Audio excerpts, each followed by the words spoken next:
Hello friends, welcome. In this video tutorial, we will learn the most important topic of the chapter human reproduction. So today in this video tutorial, we will discuss about the male reproductive system. So let's start. The male reproductive system.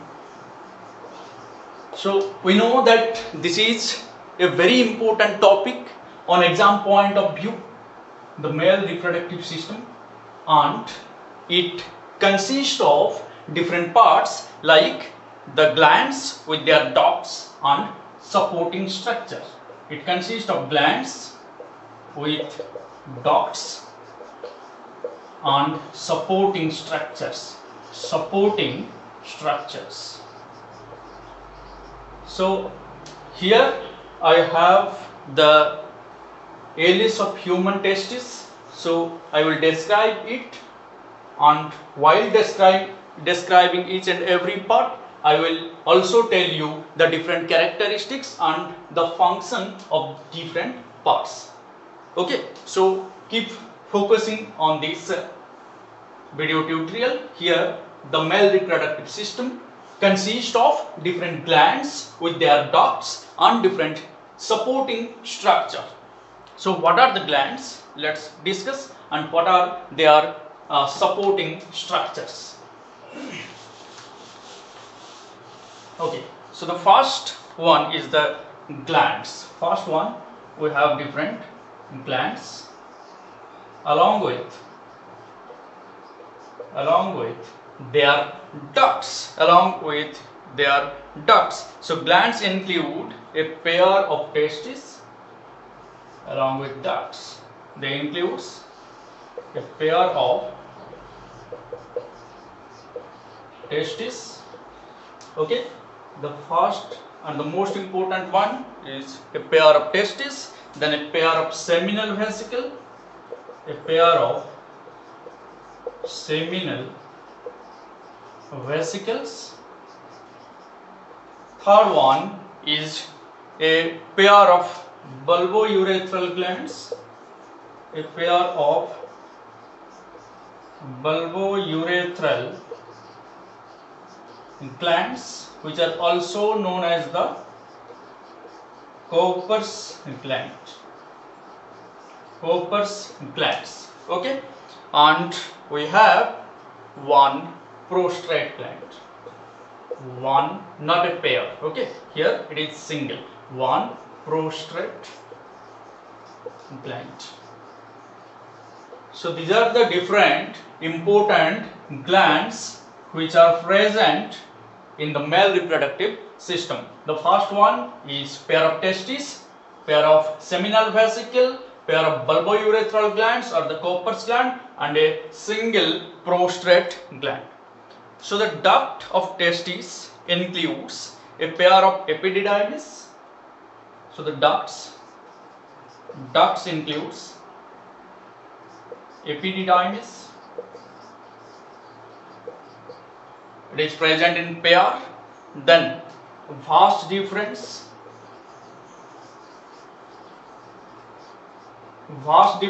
It is also present in pair, and a pair of ejaculatory duct.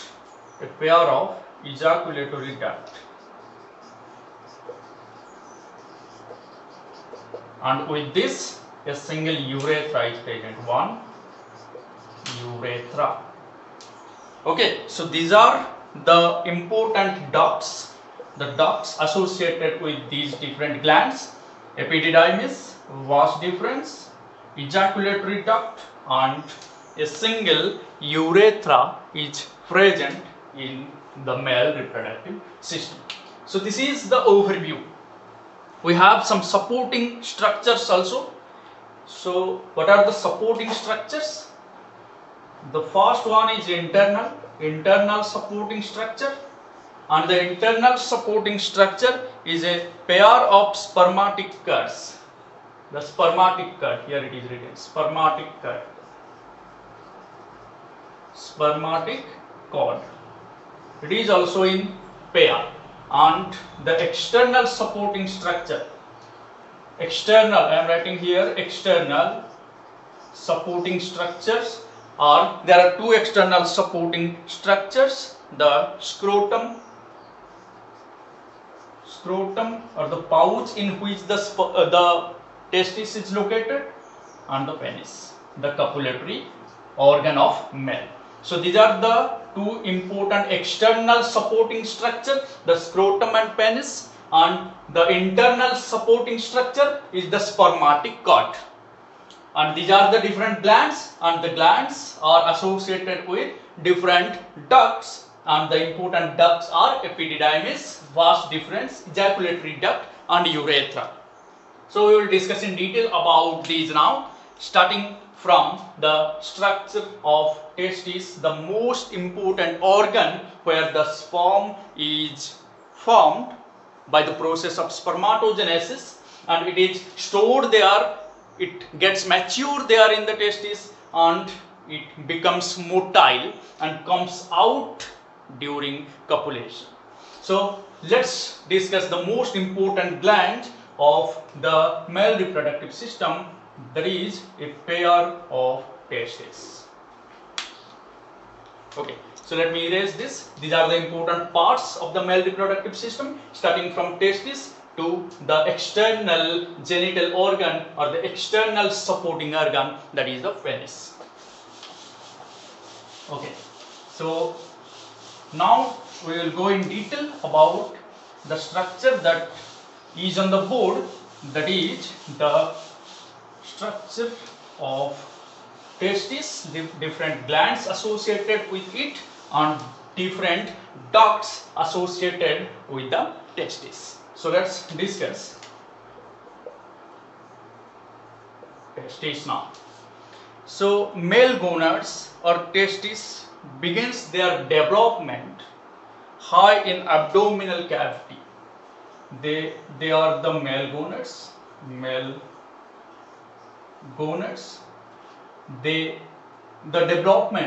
The development starts in the abdomen, in the abdominal cavity during the embryonic stage. It develops inside the abdominal cavity near the kidney. Okay, so its development occurs in the abdomen. During the last 2 months before birth or just after birth, during last 2 months of birth or just after birth, the testis that develop inside the abdominal cavity comes out, descend downward, and now located outside the abdominal cavity in a pouch which we call the scrotum, the external supporting organ. We have discussed the scrotum and penis. The scrotum is the pouch to which, after getting maturation, the testis descend down just before birth or during last 2 months of birth or just after birth, it will come out. Okay, so it will come out, descend through the inguinal canal. So the inguinal canal is located here, from which the spermatic cord comes. So it descend downward outside the abdominal cavity with inguinal canal.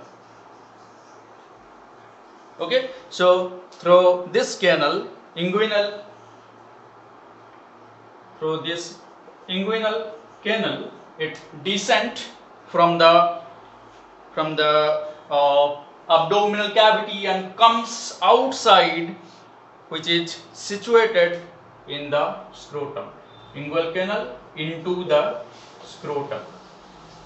It descends down into the scrotum, which is the pouch-like structure.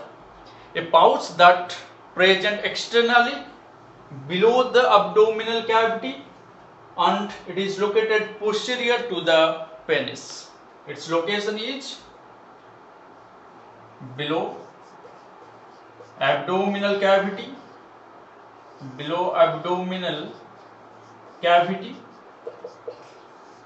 behind penis. Okay, so the pouch is present in which the testis is located. It is present outside the abdominal cavity, so it is vulnerable to injury. It is vulnerable to injury, but it is present outside. It has a reason, and the reason is the sperm cannot grow, cannot be formed in the body temperature. So it comes out of the body, out of the abdomen to that scrotum or the pouch like structure in order to maintain a 3 degree less temperature than that of the body temperature. That is why it is located outside the body, and this 3 degree less temperature provides the best condition for the development of sperm and making it mature and motile. Okay, so that is why it is outside the body, although it is vulnerable to injury. So the incomplete descent, here we should know the incomplete descent of testes on one or both sides in a newborn. A medical term is there for this. If the descent of testis will not occur, that means if the testis will not descend down from the abdominal cavity to the scrotum, then the condition is called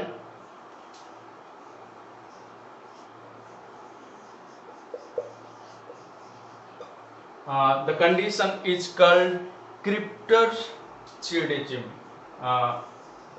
Okay, so the condition is called as cryptorchidism, which means non-descent of testis, either on both the sides or in a single side. Okay, so it is known as cryptorchidism. Testis remains in abdominal cavity or in the inguinal canal. It will not descend through the inguinal canal to the scrotum. Okay. Next, let's discuss about the structure. The structure of the testis in detail. It is oval in shape. It is oval in shape and a top white fibrous connective tissue capsule. A connective tissue capsule. Top white connective tissue capsule, which we call the tunica albuginea. We call that tunica albuginea. Is present surrounding this testis and extends inward to form septa that participate the organ into this tunica albuginea. Present internally, passes to the internal inner side of the testis, separating the testis into different lobules. They separate the testis and forms different lobules.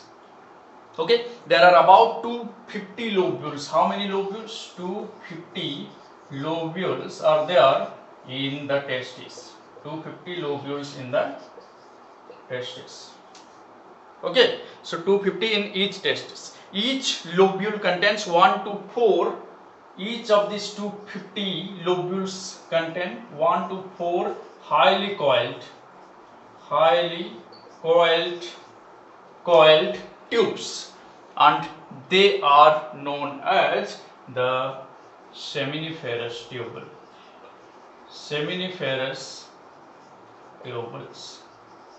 So the seminiferous tubules are located here in the diagram.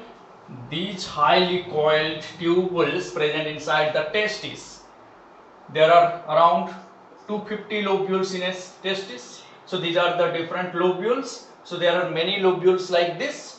Here the testicular lobules are separated with the septum, presence of the septum, which makes the division of the testis into lobules, and in each lobule there are 1 to 4 highly coiled tubular structure which are known as the seminiferous tubules, and all the seminiferous tubule makes a single pipe. They come in a particular lobe. The seminiferous tubules join together to form rate testis.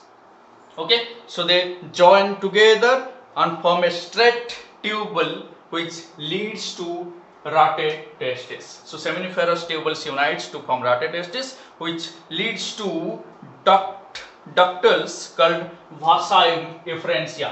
These rate testis. So seminiferous tubules form the rate testis, which unites to form many ductules which are called vasa efferentia. Vasa efferentia. So the seminiferous tubules unite to form the rate testis, then they again unite to form the vasa efferentia. So I can write here, it is the vasa efferentia. Vasa efferentia. Okay, clear? So next, the interstitial cells. The important thing here is the interstitial cells present in the testis. What are the interstitial cells? These interstitial cells are known as the Leydig cells. So let me erase this, because we know that each testis is having 250 lobules. Each lobule carry 1 to 4 highly coiled tubules, which are called as the seminiferous tubule. The seminiferous tubule unite to form a single tubular structure, which is called the rate testis. Then the rate testis unites to form the vasa efferentia. Okay, so now let's discuss the cells, interstitial cells present in the testis, which we call the Leydig cells. The interstitial cells or the Leydig cell or the cells of Leydig. Okay, so the Leydig cells produce male sex hormone. They are important because they produce male sex hormone. So the male sex hormone is produced by the Leydig cells or the interstitial cells, which are located between the seminiferous tubules. These are located between the seminiferous tubule. In between the seminiferous tubules, these interstitial cells are present, which are known as the Leydig cells, and these Leydig cells help in the production or the secretion of the male sex hormone. Okay, so the seminiferous tubules are located within the lobule, and within each lobule there are also the interstitial cells or the Leydig cells. Okay, so there is no doubt about this. Seminiferous tubules, the fine, small, coiled, teeny lobes, tubes. The tubes that is present in a coiled and forms a coiled structure within each lobule of the testis are known as the seminiferous tubule, where the sperm is manufactured. So the manufacturing unit is the seminiferous tubule.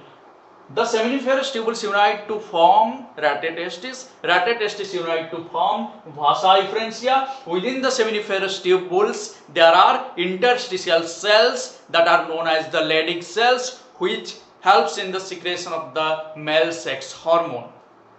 Okay, so they produce the male sex hormones. Next, let's go for the functions of the testis. So what are the important functions of the testis? Function of testis. The most important one, the first one, is they produce and store viable sperms. The most important one is they produce the sperm and store it, and the sperms are viable. Viable means they are living. They have the ability to fertilize the ovum, to produce the zygote, to produce the child. Okay. So the second one is synthesis and secretion of the male sex hormone or the androgenic hormone. synthesis and secretion of androgenic hormone which you call the testosterone. So testosterone is the male sex hormone which is synthesized and secreted with in the testis, and this is one important function which is under the control of the anterior pituitary. It is under control of anterior pituitary, and it is also under the control of the hypothalamus.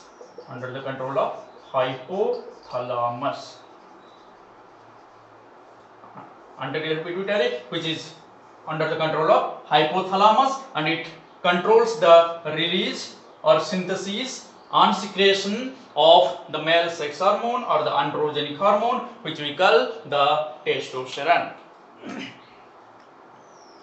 Okay, so let's move to the different ducts of the testis. These are the important functions: produce and store viable sperm, and secretes and synthesizes the male sex hormone or the androgenic hormone which is the testosterone, which is under the control of the anterior pituitary or the hypothalamus. The hypothalamus controls the secretion.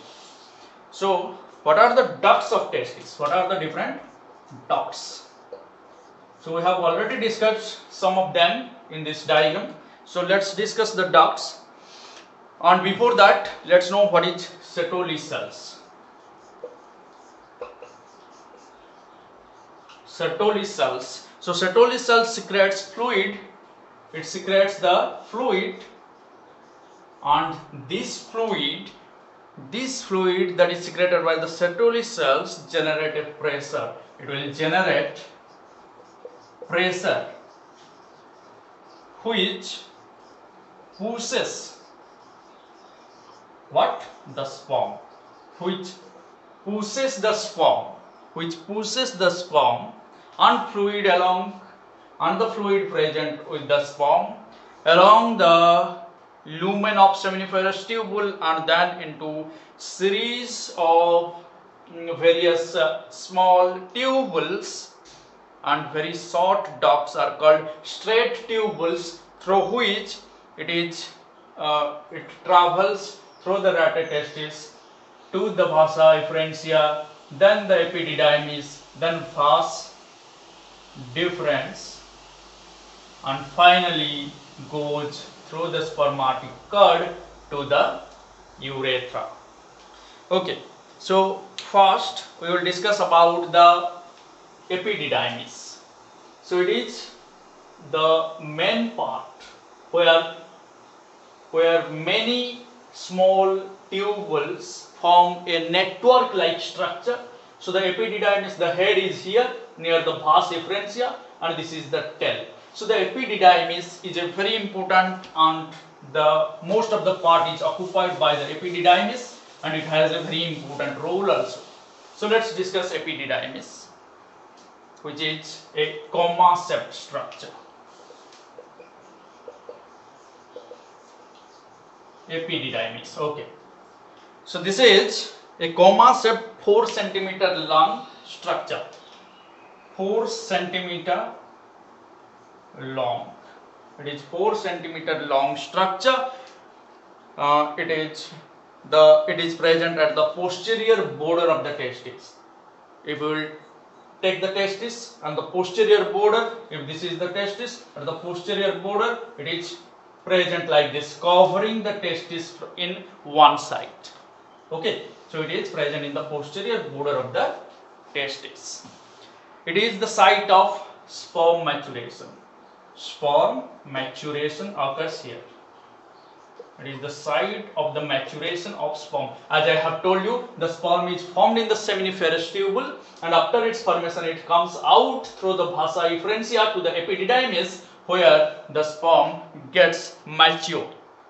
Okay, that means it acquires motility and able to fertilize. So it acquires motility here, becomes motile, acquires motility and able to fertilize what? The ovum. So this ability is gained by the sperm. When it gets mature, it becomes motile, and the ability to fertilize the ovum to form the zygote comes in the epididymis. So it has important role in this aspect. This occurs over a period of about 40 days. It needs about 40 days to become the newly manufactured sperm become mature within these 14 days. So let's discuss about the ductus deferens or the vas deferens now. The vas deferens is the next part of the epididymis. So before that, let's discuss the different parts of the epididymis. What are the different parts of epididymis? The parts are caput, corpus and cauda. So this is the caput. Then the centrally located is the corpus. And finally the tail is the cauda. Okay, so the head part is known as the caput, then the middle part is the corpus, and we know that tail or the last part is the cauda epidermis. So the epidermis can be divided into three different parts: caput, corpus and cauda. After cauda, the pipes, the tubules united to form a larger or having a diameter larger than that of the epididymis, which is called the vas deferens. So let's discuss the vas deferens or the ductus deferens. So vas deferens is also called as the ductus deferens.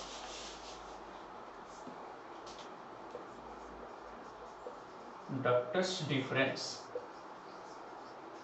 We can also write here as vas deferens. Okay, within the tail of epididymis, within the tail means the cauda of epididymis, the ductus epididymis becomes less convoluted.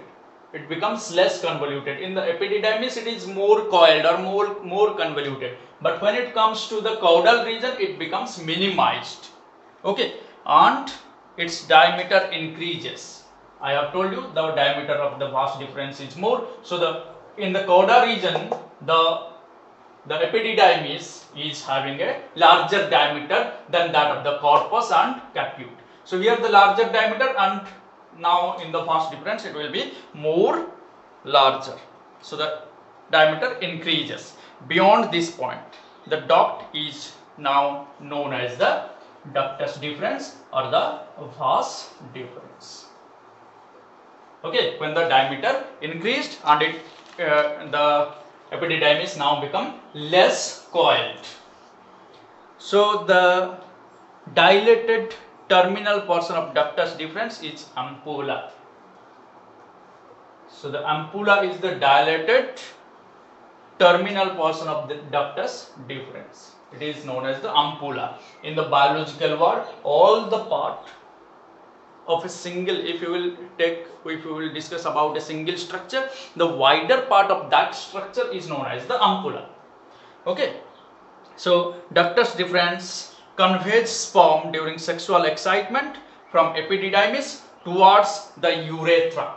From epididymis, it will take the sperm, the mature sperm, during sexual excitement from this epididymis towards the urethra, and it connects from the epididymis to the urethra, which connects the vas deferens. So vas deferens or the ductus deferens is the connection between epididymis and urethra, and as we know, the mature and motile sperm is stored in the epididymis. During sexual intercourse, it will come out, the sperm will come out through this vas deferens or ductus deferens to the urethra and ejects out. And the movement is just like, the movement we can say is peristaltic movement. Peristaltic movement. As we know, in case of the digestive system also, the food passes through the alimentary canal by peristaltic movement. It is the contraction relaxation movement or push and pull movement. So in this case also, the peristaltic movement is seen while the sperm passes through the vas deferens. Next is the spermatic cord. Here it is the spermatic cord from which the testicular artery, testicular vein and vas deferens comes down to the scrotum. So the spermatic cord is the connection between the abdominal cavity upward and into the scrotum downward. So through this spermatic cord only, all the important circulatory nervous system and the ducts that will carry the sperm all comes downward into the scrotum. So you can see here the testicular artery, the testicular vein and the spermatic cord which comes downward into the scrotum through this spermatic cord. It is the supporting structure of male reproductive system. So the spermatic cord is the supporting structure of male reproductive system that helps in making a connection between the abdominal cavity and the scrotum. Okay, it consists of vas deferens. What are there in it? The vas deferens. Then what is the testicular artery and vein.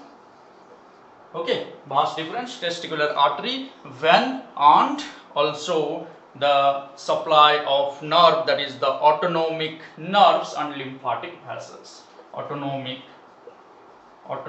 nerves and lymphatic vessels. Okay, so lymphatic vessels and autonomic nerves are also supplied to the scrotum, to the testis with the help of the spermatic cord. So it helps in providing support. Next is the ejaculatory duct. So ejaculatory duct is present in the abdominal cavity. It is not in this diagram.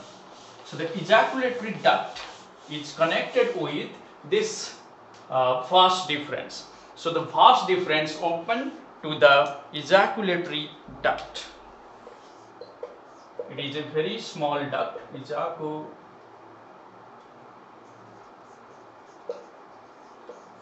a very small duct of 2 centimeter long. Okay, which is called the ejaculatory duct. It is formed of union of ducts from seminal vesicle and ampulla of vas deferens. As I told you, the anterior part of vas deferens is known as the ampulla. It is the ampulla of vas deferens, and the wider part means vas deferens goes through this spermatic cord to the abdomen, where it becomes wider. At the wider part, it is connected with the ejaculatory duct. Vas deferens, the diameter will increase at the anterior most part, and it is known as the ampulla of vas deferens. And another thing is added to it, that is the seminal vesicle or the duct of seminal vesicle, which carry the different fluid which we call the semen. So the fluid, it contains the fluid, and the addition of the fluid to the sperm will form the semen. Okay, so the vas deferens, the ampulla of the vas deferens in the abdominal cavity is joined to the duct of seminal vesicle, where the 2 ducts unite and the ejaculatory duct is formed, which is only 2 centimeter long. Now the last part is the urethra. The ejaculatory ducts opens into the urethra, and now, as I have told you, the epididymis, from the epididymis the sperm will be connected to the urethra with the help of vas deferens, and between the vas deferens and the urethra there is the ejaculatory duct, only a 2 centimeter long pipe. Then it opens to the last part, that is the urethra. Okay, the last part of the pipe, the system which started from this seminiferous tubule will run through the scrotum and now enters the abdominal cavity and finally opens through the ejaculatory duct to the urethra. In man, the passage, it is the passage for both urine and semen. So both urine and semen comes out from our body. In case of human male, we are talking about male. So human male, both the urine and semen comes out through the urethra, okay, which passes through the penis, which is the external genital organ. And this urethra is about 20 centimeter or 8-inch long. So this is the last part through which the sperm will come out from our body through the opening of the penis, and this tube is called the urethra. And in case of human male, both the urine and semen comes out from the body through this urethra. So it is a common passage for both urine and semen. So this is all about the different important parts of the male reproductive system. So finally I will draw a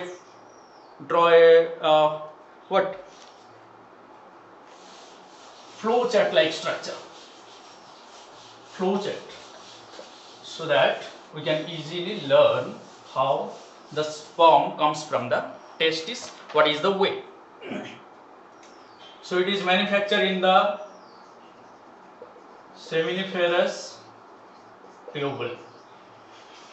Okay, seminiferous tubules, many tubule are there. So from the seminiferous tubule, it opens to network of tubules known as the rata testis. Okay, the rata testis. Then it will travel to the vasa efferentia. The vasa efferentia. Okay, from the vasa efferentia, it comes to the epididymis.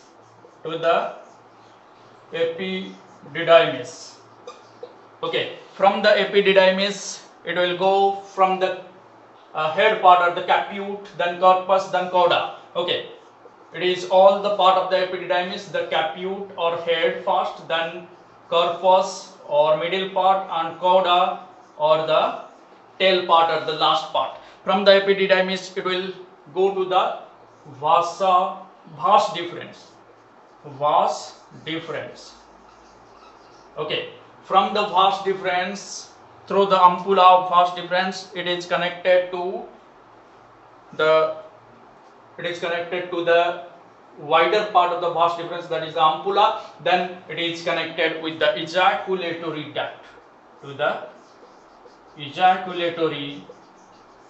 duct, and after ejaculatory duct, it is connected to the urethra. Which is the last part, that is the urethra, and here the prostate gland and Cowper's gland opens. To the urethra, the opening of prostate and Cowper's gland open, and the secretion also opens to the urethra, and then it passes out through the penis to outside. So this is the flow chart. We will start from the seminiferous tubule, where the sperm is manufactured, then it comes to the rata testis, then the vas efferentia, then the epididymis. Here it is stored and matured. mature, means here it will get the mobility and it is able to fertilize. Then through the vas deferens it comes out when during sexual intercourse or sexual excitement from the epididymis, from the stored sperm will come out through the vas deferens to the ejaculatory duct and to the urethra and finally to outside. So this is how the different parts of testes and the location of testes, shape of the testes, why it is located outside the abdominal cavity, what are the different ducts associated with different glands, and how the testis manufactures the sperm and makes it mature and motile so that it will come out and take part in the process of fertilization. So this is all about the testis and different ducts associated with it. Thank you very much. In the next class, we will discuss more about the human male reproductive system. If you have any doubts, please comment below. If you like this session, please hit the like button because it encourages me for making more videos. If you have not subscribed, please subscribe. Thank you.